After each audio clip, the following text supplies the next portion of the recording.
Ladies and gentlemen, we need to talk about what's happening in the silver market right now, because the situation has reached a critical point that demands your immediate attention. Silver has just broken through $100 per ounce for the first time in history, trading at over $102 as of January 23rd, representing a staggering 233% increase from just 1 year ago. But here's the uncomfortable truth that nobody wants to discuss. This isn't sustainable, and the collapse, when it comes, could be devastating. Let me be absolutely clear about something from the start. I'm not here to sell you fear, and I'm not here to promote any particular investment strategy. What I am here to do is present you with the facts, the data, and the structural vulnerabilities that suggest we're witnessing the final chapter of one of the most spectacular precious metals rallies in modern history. And when I say final chapter, I mean we could be weeks or even days away from a correction that will catch millions of investors completely off guard. The numbers tell a compelling story on the surface. Silver has gained 40% year-to-date in 2026 alone, following a 147% surge in 2025.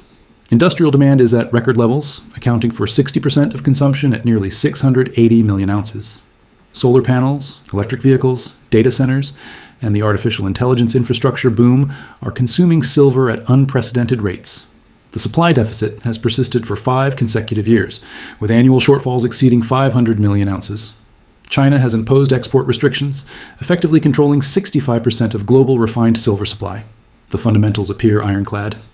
But here's where things get dangerous, and this is what the silver bulls don't want you to understand. Every single factor that has driven this rally to historic heights contains within it the seeds of its own destruction. Let me explain why. First, let's talk about the elephant in the room: the paper versus physical silver market disconnect. In early January, reports emerged that physical silver was trading in Tokyo and Dubai at prices as high as $130 per ounce, while the COMEX futures market showed prices around $71, an 80% premium, the largest paper physical disconnect in precious metals history. On the surface, this sounds like proof that the paper market is manipulated and about to explode higher.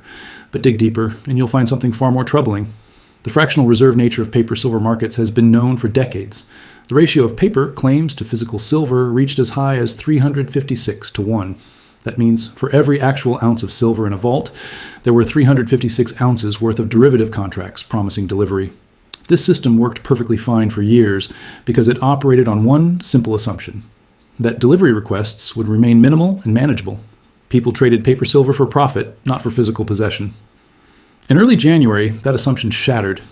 Between early and mid-January, 33.45 million ounces of silver were physically withdrawn from COMEX for delivery. That represented roughly 26% of registered inventory disappearing in a single week. Silver lease rates, which typically sit around 0.3 to 0.5%, exploded to 8%. When institutions are willing to pay 8% annually just to borrow silver for short-term delivery obligations, you know something is fundamentally broken.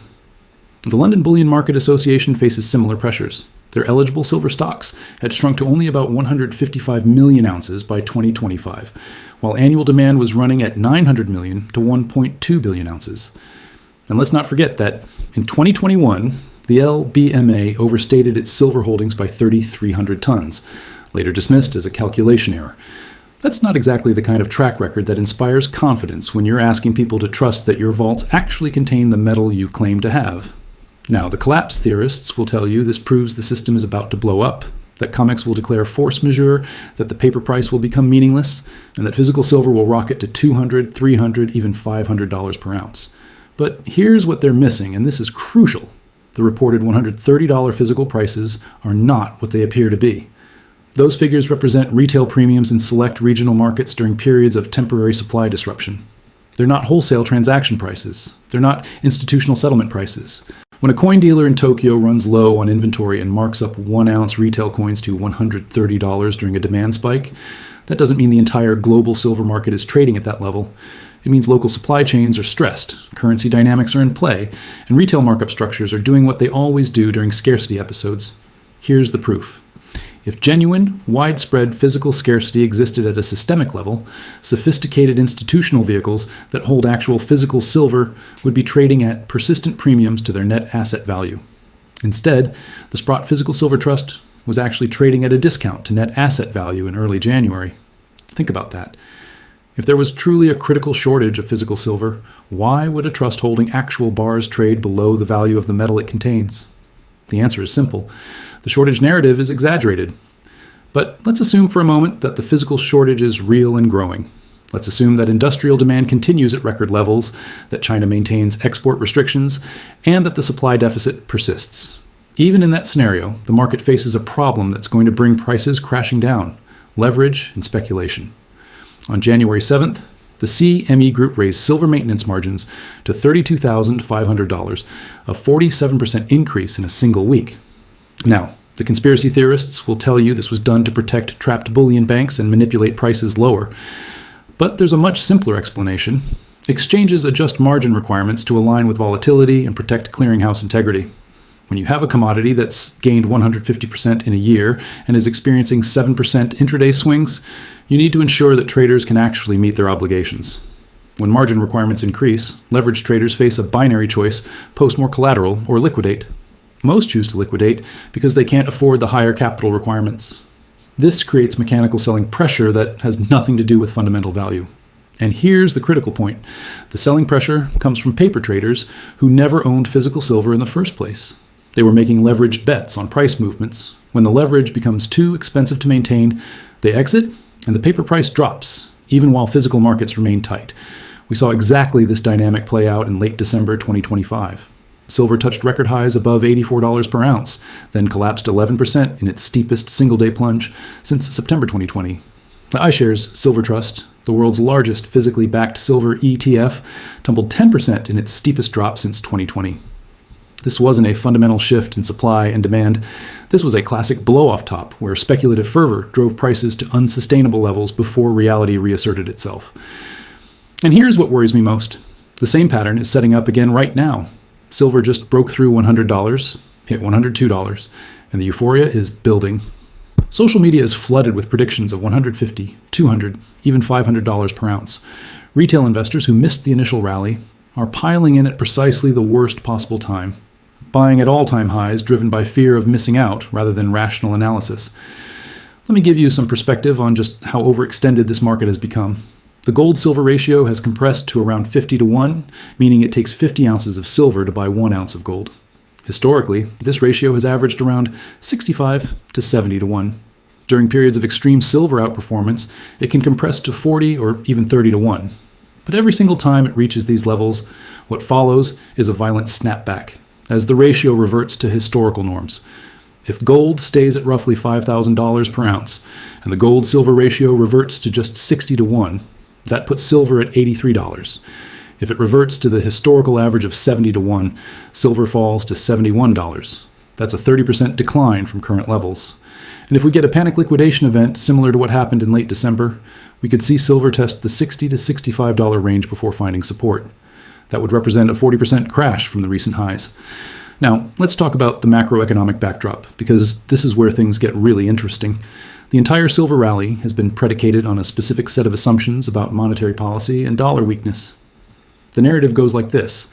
The Federal Reserve will continue cutting interest rates in 2026, probably 2 cuts, according to current expectations. Lower rates make holding precious metals more attractive because the opportunity cost of holding non-yielding assets decreases. A weaker dollar makes dollar-denominated commodities, like silver, cheaper for foreign buyers, increasing demand. Geopolitical tensions and concerns about currency debasement drive investors toward hard assets as stores of value. But what happens if these assumptions prove incorrect? What if inflation proves stickier than expected, and the Fed is forced to pause or even reverse course on rate cuts? What if the dollar strengthens rather than weakens as global growth slows and investors seek safety in U.S. assets? What if geopolitical tensions ease or markets simply stop caring about them as they so often do? Every single one of these scenarios would remove a key pillar supporting current silver prices. And unlike industrial demand, which adjusts slowly, speculative positioning can reverse in hours. We're talking about billions of dollars in leveraged long positions that could unwind faster than anyone anticipates. Here's another factor that nobody wants to discuss. The industrial demand story, while real, is also vulnerable to economic slowdown. Yes, solar panel installations are surging. Yes, electric vehicle production is growing. Yes, data centers for AI are consuming more silver. But all of these industries are highly sensitive to economic conditions and policy shifts.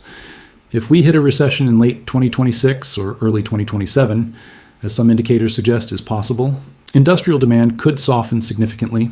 Solar subsidies could be cut. EV sales could slow. Data center buildouts could be delayed. The supply deficit that everyone treats as an immutable fact would narrow or even disappear if demand fell by just 10 to 15%. And with 70% of silver production coming as a byproduct of copper, lead, and zinc mining, a broader commodities downturn would actually increase silver supply even as industrial demand weakened.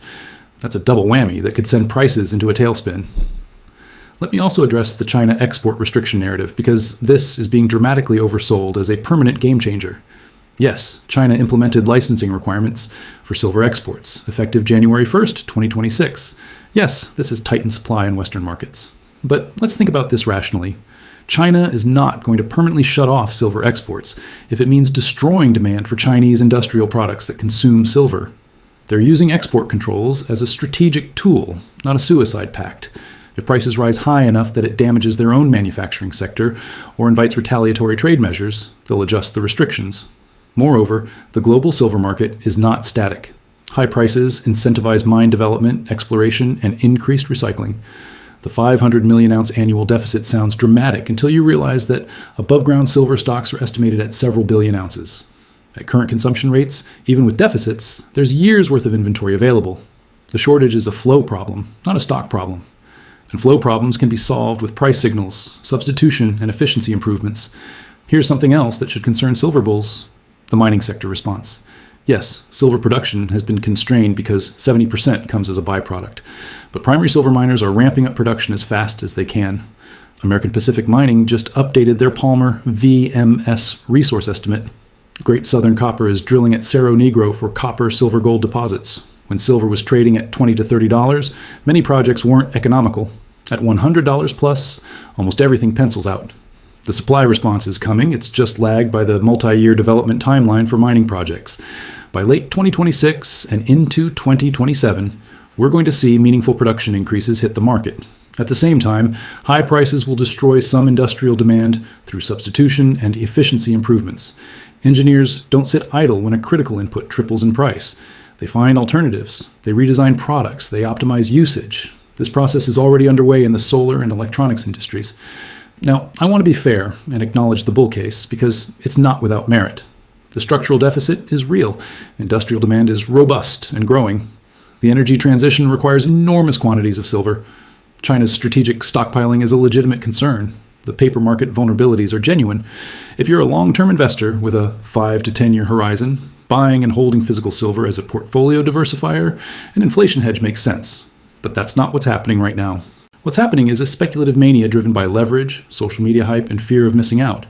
The retail investors piling in at $100 per ounce aren't thinking about 10-year supply deficits. They're thinking about quick profits and following the momentum. This is classic late-stage bull market behavior, and it always, without exception, ends the same way.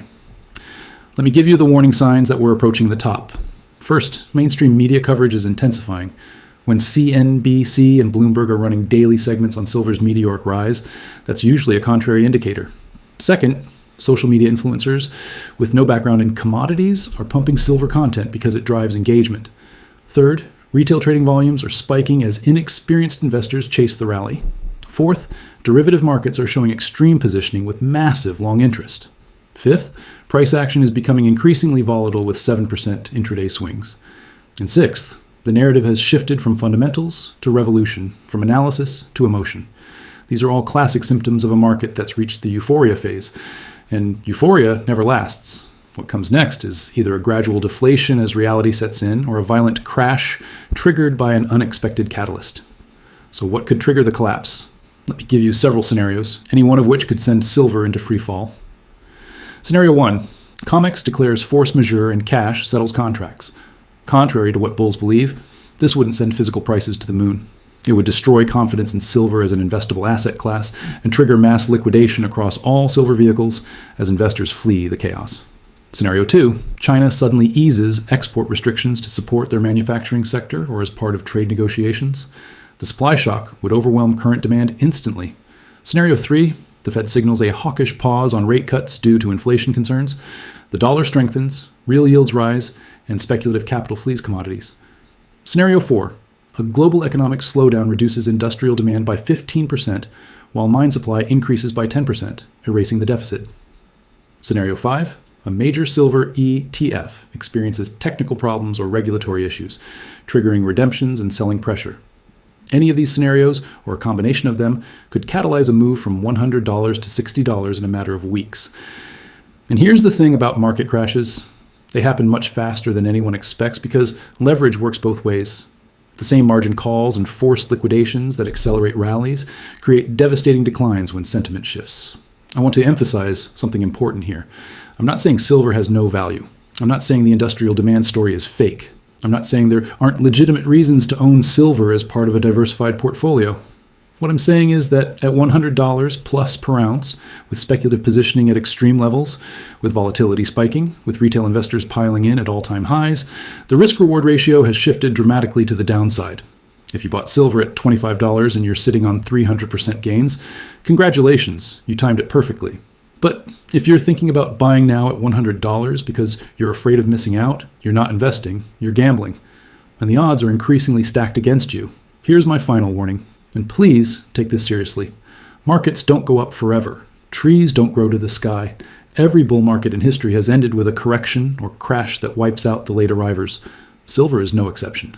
The fundamentals that drove this rally are real, but they're now fully priced in, and then some. The speculation and leverage that turbocharged the move to $100 will reverse with equal force when sentiment shifts.